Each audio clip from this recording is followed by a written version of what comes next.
The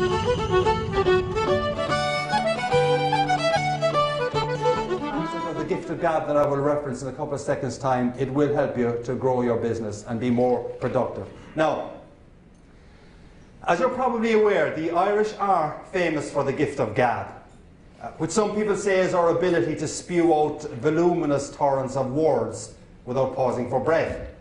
Others suggest it's our ability to paint evocative word pictures that has the listener crying sorrowful tears into their pint of Guinness, while in the background someone is singing Danny Boy, and of course out of tune. Others say the Irish are good at the gift of gab because we're good at BS.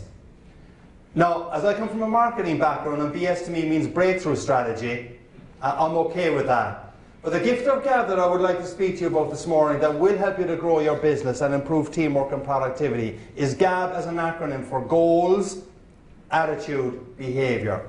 Goals, Attitude, Behaviour. And if you adopt this concept of goals, attitudes, behaviour, it will help you to create what I would call a top of the morning customer, client and business experience.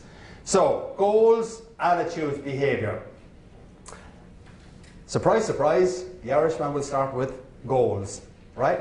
Now, research I have done on successful businesses and on successful organisations convinces me that one of the reasons why these organisations and people and companies are successful is because they've got a clear goal and a clear vision as to what success will look like.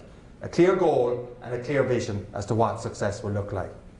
Now, as an Irishman, it might not surprise anyone here in this room to know that I am a very keen consumer of a very famous black drink, right? There are few things in life that give me greater pleasure than going to my local establishment, ordering my favourite beverage, waiting patiently for that drink to be poured, and then, before I take my first satisfying sip, as you got music and as you've got chatter filling the background, and as I watch this creamy head settle over this black drink. I'm getting thirsty here, Jeff, I tell you.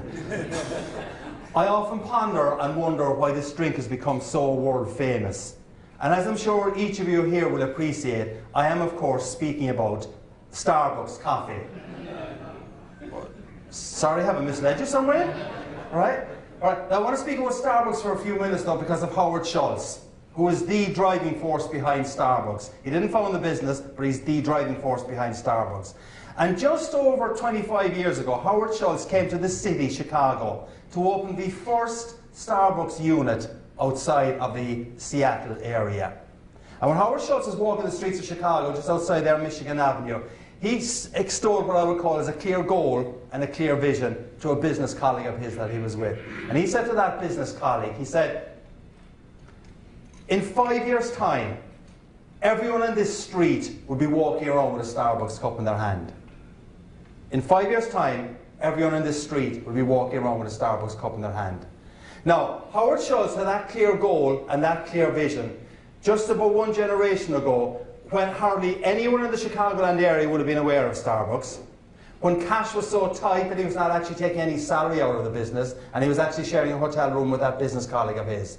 But what Howard Schultz did have, though, was a clear goal and a clear vision as to what success would look like. He could see it, he could visualize it, he could imagine it. And it was that clear goal, that clear visualization that energized him, got him out of bed every morning and helped him to build Starbucks to the amazing business that it is today. Does anyone have any idea how many Starbucks units there are globally? Anyone? You're going to have to quadruple that.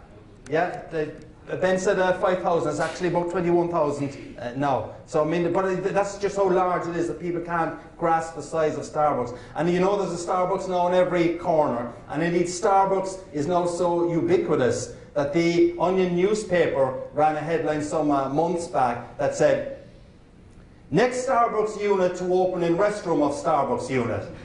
Right? Starbucks can become the butt of jokes because it's become so successful. And Starbucks became successful because Howard Schultz had a clear goal and a clear vision as to what success will look like.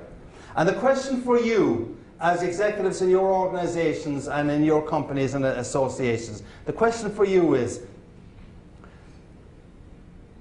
do you have a clear goal and a clear vision as to what success will look like? Can you see, can you visualize, can you imagine what success will look like 3, 4, 5 years down the road?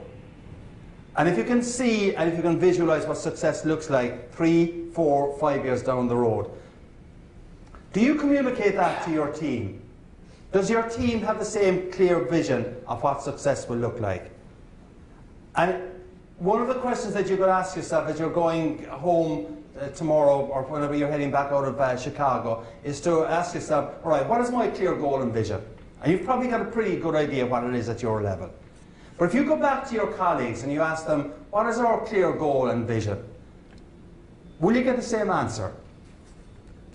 That's, I think, one of the critical things that's going to determine whether or not organizations are going to be successful.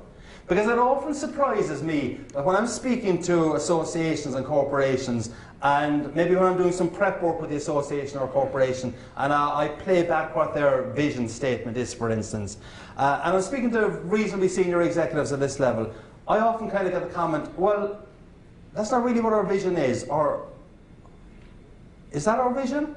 And I say to them, well, that's what you've actually got on your website and on your corporate documentation. So even though there's words that are exuded out there, they're not always kind of felt inside here. And for you, if you want to be successful, I think you've got to make sure that you have a clear vision for a start, but then you communicate it. You're probably saying, I've got a clear vision. Now, the next point is ask yourself, do my people and my team have that clear vision as well? But I think a third question you could ask yourself was that if an honest broker came into our organisation and said, all right, you, Jennifer, you've got a clear vision for what you want your department or your business to achieve. But is there something you could do with your team or with your people to actually enhance the buy-in to that vision? And I think if you're going to address that question, and no matter how good you think you are at providing your vision and putting it out there, you can probably get it even further down through the organisation, get people to buy into it and be more passionate about it.